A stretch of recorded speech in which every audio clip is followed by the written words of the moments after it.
saved my friend's job and burned my creep of a boss. So this is a story I have only shared a few times but always wanted to write down.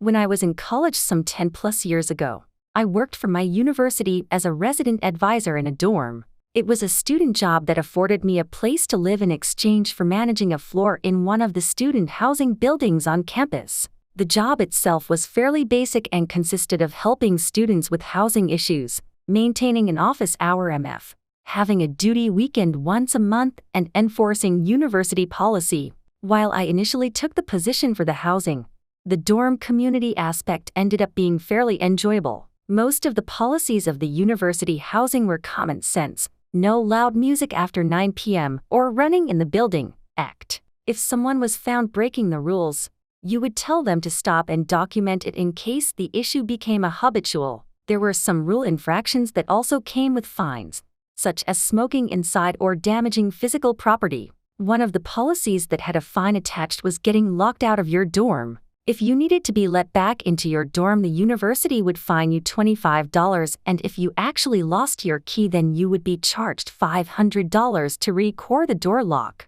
The first year I was in RA, I never charged a student to get back into their dorm. I thought it was a bad policy as being a poor student myself. I understood what $25 could mean to someone. The building's resident manager, my boss, at that time was about to graduate and didn't care if we charged them to get into their room, and so everything was good. However, in year 2 I have my first meeting with the other RAS and our new we will call him Doug. Doug was one of those people who was immediately overly friendly, and because he was a friend, felt like he could come into your personal space. Stuff like touching your shoulders or arms while talking to you. It was in this first meeting that he assigned out all of the master keys for the building. He had 2 keys for each floor, which were inside a zipper binder along with a key log consisting of the key's serial number and RA it was assigned to. This will become important later. He gave us each one of the keys and then placed the second on a duty set of keys, which were checked out on the weekend by the pair of RAS on duty. While the university policies for a student losing a key were bad, the policies for an RA losing a master key are worse. If you were to lose a master key, you would be terminated, thus losing your housing, and you would be fined the cost to re-core each door on your floor, $12,000. While we all already knew this, I recall how much time Doug specifically spent reiterating this fact to us in this first meeting, and how he was no longer responsible for the keys since we now had them. Several weeks into the semester, I am conducting duty rounds in the building with another RA whom I am friends with. We will call her Brittany. Brittany is very smart, assertive, and always a laugh, so I loved working duty with her. This day, however, Brittany seems a bit down. After a bit of prodding, she confides in me that Doug has been making her uncomfortable and that he kept touching her. I believed I understood what she meant because I also disliked how touchy he was and how close he would get to me when we spoke. That's not what she meant. I talked to her about reporting him, but she did not want to, presumably since Doug was one of the department's golden boys. Brittany said she had had enough, so she told him off and didn't think it would happen again, but asked me to stick around her anytime he was around. After learning what Brittany told me, I asked another female RA who I was friends with what she thought of Doug. While she didn't claim he had done anything to her, she did express that she didn't like being alone with him. I decided he was a creep, and I became very brief anytime I had to speak with him. I also made sure I would stick around after staff meetings until everyone left and would linger in the office doorway if Doug called one of the girls back. The year goes on and I continue doing my job just as I had the year before. I document major and minor incidents, but I don't ever document letting students back into their dorms. One weekend I am on duty and get a notification on the duty pager. Yeah, a pager, from a student. I call them and they are locked out on another floor. I grab the duty set keys and head to let them back into their dorm. In the hallway, I run into Doug, who asks what I am doing. We have a brief exchange. I tell him I am letting a student into their room, and I continue about my way thinking nothing of it. The following Monday, I am called into the office. I am asked about the student I let into his room and how often I have to let people in.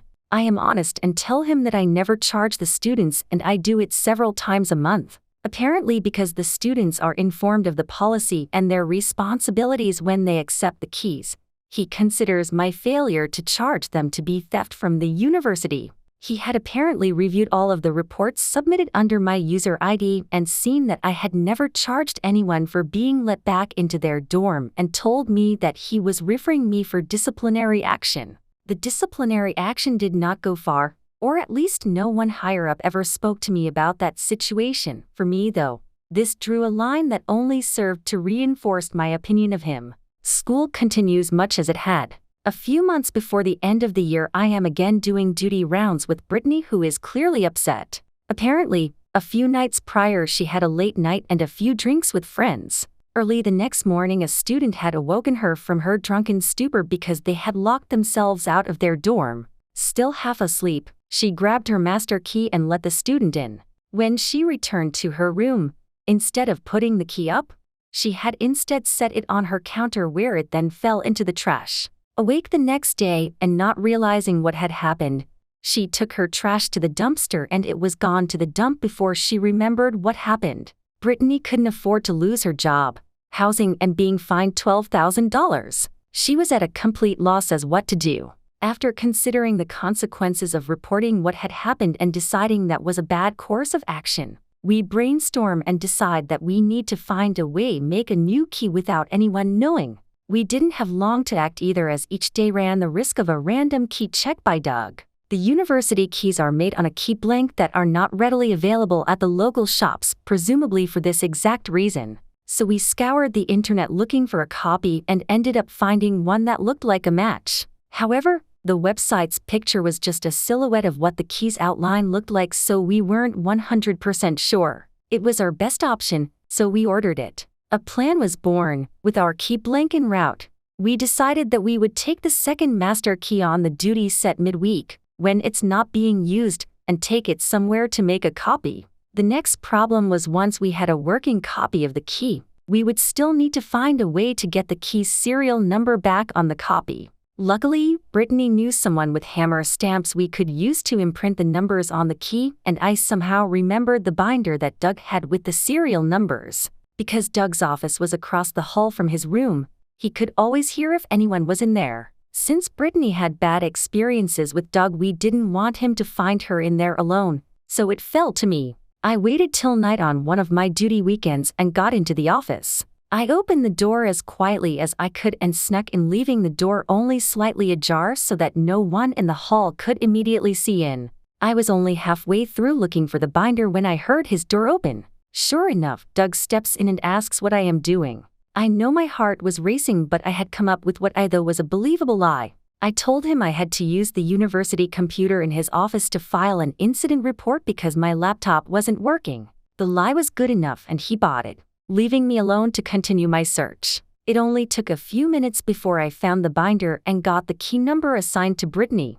I went ahead and filed a bogus report on a minor infraction in case Doug checked and was out of there. Each day we waited to see if the key blank would arrive. The plan hinged on this key, and it was exhilarating feeling the plan beginning to come together. When it finally came, it was a perfect match, except for the large key brand stamped across it. There wasn't a way to cover it up, and it was too noticeable to pass as a real key. The whole plan seemed to fall apart. We decided we would still make a copy on this branded blank so that if Brittany needed to use the key, she could do so without being discovered not having her master key. Brittany waited till midweek and took the second master key off of the duty set to use to make a copy. Once she had it, we talked over the plan and joked about how nice it would be if we could just change the numbers on the second key to match the serial number of the first. While that seemed like it probably wouldn't work, we decided to look at how many numbers would have to be changed. It was 0. In our first meeting, where Doug had assigned us keys, where he stressed how we would be fired if we lost these keys, he had accidentally issued Brittany his copy. We realized we didn't have to do anything else, and Brittany put her master key in her lockbox. After 2 weeks, no one had noticed that the duty set was missing a key. Because we were tired of waiting, we had a student pretend to get locked out while Brittany was in town. The responding RA didn't have a clue and was confused why none of the keys worked, and they called up Doug. Doug couldn't seem to get any of the keys to work either, and so he called Brittany back to the dorm so that he could use her master key, a task in which she was happy to assist. When everyone realized a master key was missing, the big bosses got involved. There was a complete building search. A search of dorm rooms and multiple interviews of each RA. None of the rest knew anything but Brittany and I, so we feigned ignorance along with everyone else. I believe they suspected Brittany initially, but when she was able to produce her correct master key, their demeanor with her drastically changed. The floor got recorded as you would expect. They never did figure out where that key had gone and thus couldn't justifiably charge anyone for the incident. We had a meeting where they basically chewed all of us out about keys and the importance of their security. While the meeting was for us all, a heavy emphasis was clearly directed towards Doug. Apparently, as part of his position, he was required to complete a key log each day to make sure that the keys on the duty set were accounted for. Unfortunately, he had not been doing so, and there was no way to tell how long the key had been missing. Like he had told me when he wrote me up. This was important since those keys were assigned to him and he had been informed of the policy and his responsibilities when he accepted the keys. Since he was the boss's golden boy, they didn't fire him like we were all warned would happen. Doug did end up getting a substantial fine, and while I don't know the exact amount, I do know he was incredibly upset about it. The year was almost over and Doug got moved to another building the next year, so I never had much more to do with him. I do know that he ended up losing his job due to some incident involving another female RA. Well, that was longer than I expected. Hopefully it's worth a laugh for anyone who actually read it, and at least I have it wrote down now. You should always pay your accountant, especially if you got skeletons in your closet. My buddy is an accountant. He has his own firm. His biggest clients are small to medium-sized businesses. Well, he had a client who owned 4 different clubs, bars in 2 different cities. Client was always shady, always slow on payment, etc. I was also a customer of one of the bars. They had poker game that I would play in on Thursdays. Well, one day I'm at my buddy house, having a few beers, and he's bitching about non-payment from a client. I ask who. He doesn't want to say, but it's really bugging him because it's a significant chunk of change. He then says the name. We'll call him Scott. I'm like, wow, Scott isn't paying you. He then says Scott is saying business is way down, and I think that's what I've been going to one Scott place, and every Thursday is packed. My buddy looks at me and goes, really? I go, yeah, he does this new cash discount thing, 15% off your tab if you pay cash. My buddy goes, really? I tell him about my experience at Scott Bar, and eventually the topic changes. A few weeks later my buddy calls me up and says, you going to Scott's bar to play poker? I said, yay. He says, can I join? I go, sure. He joins. We get a few drinks in us, lose our money at poker. My house is closer. He decides to crash there. On the way over, he breaks down his theory. He thinks Scott is vastly underreporting his revenue. The reason why he suspects Scott is offering cash discount is cause cash is easier to hide. He says he's going to do a deep dive on Scott's finances. My friend tells me his plan is to go all 4 of Scott's establishments, get the prices he charges at each place, pieces together how much alcohol he's buying, versus how much Scott is saying his revenue equates to. He looks up how much Scott is paying in payroll, rent, bills, etc. Keep in mind he has access to all this info. And he determines that Scott is basically using his credit card receipts plus a little bit of cash to cover his cost of his business, to include rent, payroll, insurance, liquor, food, etc. However, based upon the amount of products he's selling, he's suspecting Scott is underreporting his total income by about 35%, 40%. He goes back into Scott's books even more, and he figures in the last year Scott has been underreporting his sales by 35%, 40%, but he's also been underreporting his sales by at least 20%, 25% for years on end. Simply put, there is no way Scott is going through as much product and as much alcohol as he's purchasing and having the revenue numbers that he's claiming. He's underreporting his sales to his accountant, which means he's also underreporting his earnings to the IRS. By this point, Scott owes my friend thousands of dollars that he hasn't paid. He said his total amount owed could buy a brand new motorcycle. He never gave me an exact number. My friend decides, fuck getting repayment from Scott. Let's get repayment from the IRS through the whistleblower program. He's estimating Scott's underreported his revenue by millions of dollars over the course of years. The whistleblower fees he'd earned from the IRS far outweighs the amount Scott owes him. The IRS will pay between 15 to 30% of what they collect. So with the assistance of a lawyer, my friend gathers all the evidence he has Scott's under-reporting to the IRS and files a whistleblower report with the IRS. During this time, my friend fires Scott as a client for non-payment. Now this part gets boring cause there's a lot of legal wrangling and back and forth. This went back and forth. However, eventually the IRS comes down on Scott, and they come down hard. It's estimated that Scott under-reported his income to the IRS by about $4.05 million. Now my friend never told me how much the IRS was able to recoup, but Scott's businesses are no longer his businesses, and $4.05 million would put the whistleblower reward at $675K, $1.03 million. Keep in mind it's based on what the IRS collects, not the amount that's reported.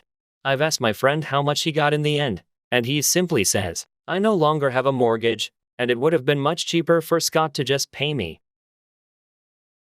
Mock the disabled. Justice is served many years later. This is a story about a piece of shit receiving their deserved karma several years later. Many years ago, I worked in the lovely career of retail. It's sadly normal for there to be a constant flow of shop scum that make you despise their existence, and there are those that are so horrific that what they do is burned into your mind forever. Fortunately, one of these unforgettable moments allowed me to extract my revenge. I had only worked in retail for 1 year in this newly built store and was starting to settle in. Getting to know the great customers and understanding that some people shouldn't be allowed outside, which being a shy person who hates conflict wasn't the best, but at least one of my customers was an absolutely adorable elderly lady, who always made time to talk and was an absolute joy to be with. It had been some weeks since I had last seen her, but one morning, I see her car park into the disabled parking bay, as she already has a blue badge, only this time she hobbled out of the car on crutches with a pot on her leg. I didn't have chance to talk to her yet when a works truck, which did not have a blue disabled badge, pulled into the disabled space next to her and out jumped an early 40s builder with their teenage kid.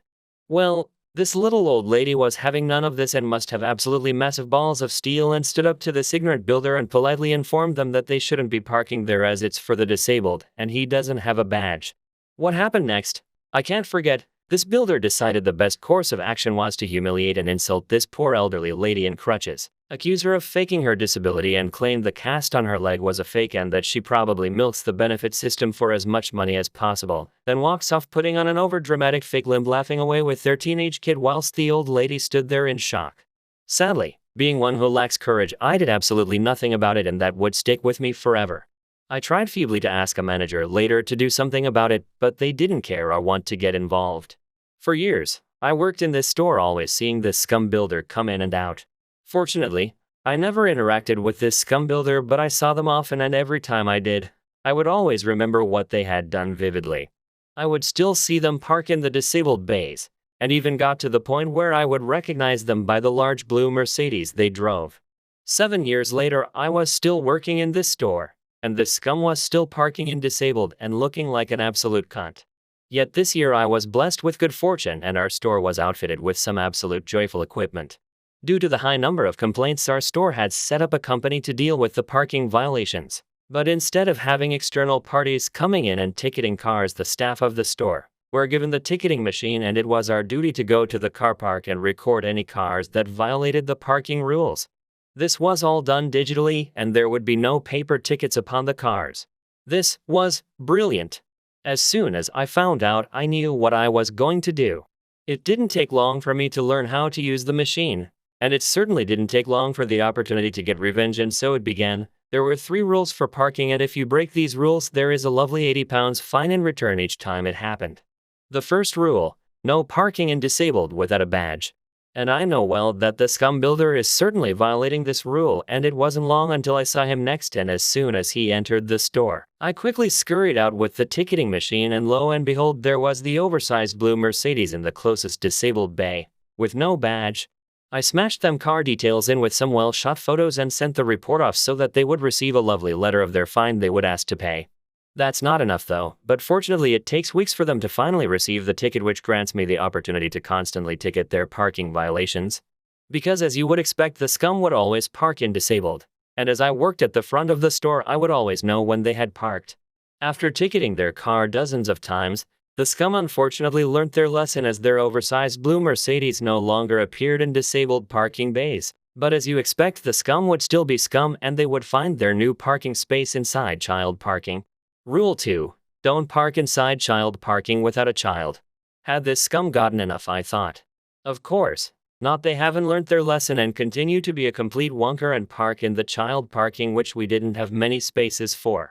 At this point, I knew all their car details by heart and would gleefully fill out the ticket machine as I skipped over to their car violating the child parking and take the photos needed for them, including shots of their cat seats that bear no child seats in them. And as it became routine, this once again carried on a few weeks more of tickets being created, and eventually they start receiving the fines. Fortunately, me being me, I am completely invisible to others and often looked over, and I have yet to be seen or caught. But as all good things must eventually come to an end, when the scum came into the shop, their blue turd automobile was no longer there in child parking, or disabled. Has the scum finally learned their lesson? Would you be surprised if they had not? As it didn't take me long to find them. Rule 3. You must park inside a marked bay. And what a surprise, the scum still manages to fuck this up. They would park over the line, taking 2 spaces up. Well, guess what? That's a job for me and my ticket machine. Trying to park inside taxi parking but can't fit the biggest car in it. Boom, that ain't inside a marked bay and catching another ticket and fine for the have one single wheel slightly over the white line of a bay. Well, guess who technically broke the rule? That's right, scumbag did. And there goes a few more weeks of fun, until eventually scumbag runs out of ways that they can possibly break the rules and our company hires externally to start ticketing cars, so my beloved weapon of justice goes to rest.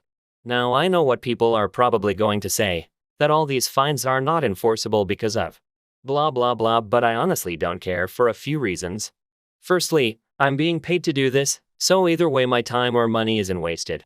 Secondly, it did have an effect as they repeatable changed their parking habits. And thirdly, even if they don't end up paying, they are still going to spend a fact ton of the time and effort trying to overturn them over and over again, having to constantly be harassed by mail. Overall, if all the fines are counted separate and added up, they would have received thousands of pounds worth of fines, building up over time for being scum. Cherry on the top, about 3 years later, I walk by this piece of scum on the car park and watch as they scream at some innocent dude in a high-vis jacket, accusing them for being the one giving them all parking fines. Which put me at peace, knowing this must have seriously got to them and cost them to still be raving mad after 3 years. My sister doesn't want to free her live-in unpaid maid, so I got her fired. Obligatory backstory. Many of you have probably heard of families with strong hierarchy structure, normally with the eldest in the family having the most influence. My family is one of them, except that my parents are drug addicts, deadbeats, so my eldest sister, 31, our entitled mother, raised all 5 of us. She is the boss of the family. She says, jump, everyone says how high. The focal point of the story is my youngest sister, 20 years old, who I'll call little sister. Most of us have a handful or at least a couple of memories with our mother before she lost her shit, except for little sister. For her, entitled mother is the only mum she ever had. And entitled mother knows how to take advantage of that. All of us noped out of our parents' house as soon as we turned 18. Except for entitled mother, who waited until little sister and our brother were raised and in their mid-teens to move across the country, and soon found jobs and accommodations for all of us to move to the same state as her. Little sister begged for years to move in with her, but entitled mother always denied, saying that somebody had to take care of our father and because she and her new husband needed privacy and space.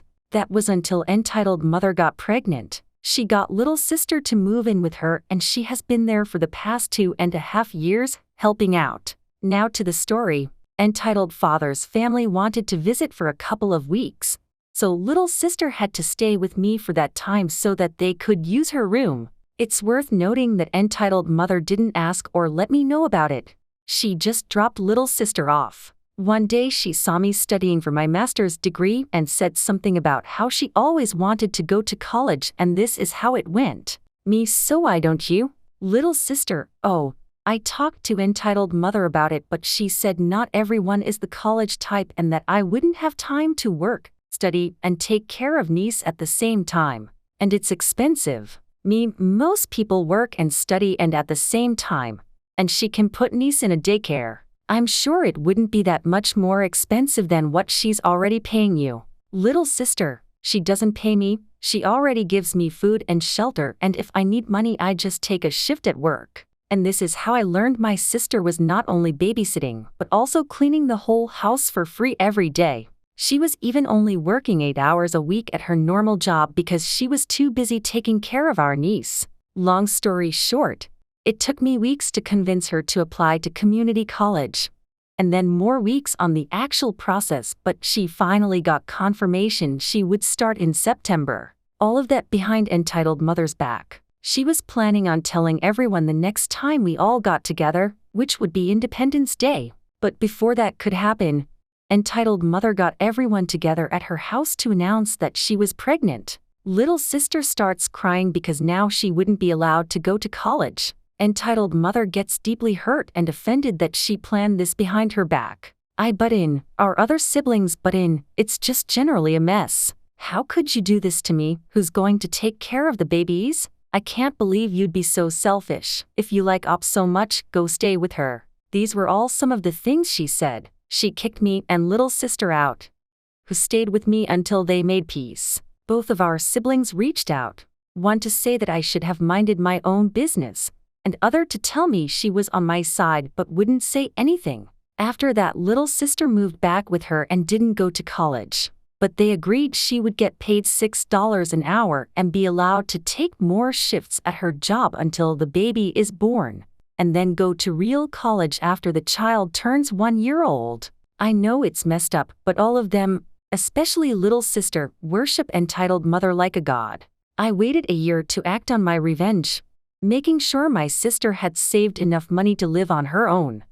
The revenge. First, what I did was research the legality of paying a homeless person in food and shelter in the US, and depending on the state it's legal as long as you do not cross the line and the person becomes an employee. For example, you can give the person a list of tasks you want done, however you cannot say that it has to be done in a certain amount of time. You also cannot request someone to be somewhere at a certain time. You can ask but not demand on the time. It comes down to a choice of words. Also, you have to comply with rental laws. If your local laws say that you must give 30 days notice to a tenant, then you must give 30 days notice to this person as well. I had proof of all of the situation, several screenshots of entitled mother admitting not paying and not allowing little sister to move out, get a job, and also admitting to kicking her out whenever she wanted. All this technicality seemed worthless since no one would sue her. But that didn't matter. I just wanted to make sure that her boss knew that if she were to be sued, it would be a sure case. Entitled mother works for a civil rights attorney's office, so discovering she has a literal modern-day slave would probably get her fired.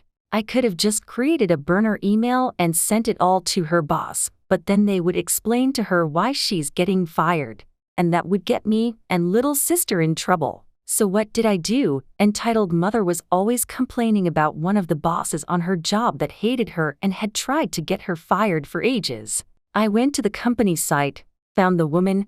Thankfully she was the only Ashley that worked there, found her on Instagram and Facebook. There she had a post tagging her yoga studio, went to said studio and created my membership. It took a few weeks of trial and error trying to find exactly what class Ashley belonged to, but I finally found her. Then I went to yoga class every Tuesday and Friday at 8 a.m. for months, slowly building a friendship with her. Around 3 months in, she asked to follow me on Instagram, and I was already prepared for this scenario, having deleted the few pictures I had with entitled mother. After 9 months, when our friendship was a strong baby, I brought up the crazy coincidence that I found out she worked with entitled mother. Before things could get awkward, I said, "It's ironic that she works for civil rights, considering, everything." That got Ashley's attention. I told her everything, showed every screenshot. I could practically see her eyes shining. They had their own history that is not important to the story. All you need to know is, entitled mother is a bitch. Ashley wants revenge as much as I do. I told her about little sister's situation and why entitled mother couldn't ever know about this. This is why being friends with Ashley was so important. If I had just sent them the proof and explained the situation, they would have probably just ignored it, since this was a very legitimate reason to fire her and they wouldn't risk firing her for a minor mistake and maybe getting sued. I sent her the files with her promise that Entitled's mother wouldn't hear about this, but she needed it to convince the other owner, who was the reason why she wasn't fired yet. 2 months later, Entitled's mother was fired for minor mistakes, lateness, and general bad productivity. Small victory, sure, but I loved coming to visit her during the 4 months she was unemployed. She was looking so tired and miserable all the time since she had no money to pay for a babysitter and little sister is away at college. So she actually had to take care of her children. Moral of the story: check on your siblings. They might be living in a modern slavery arrangement.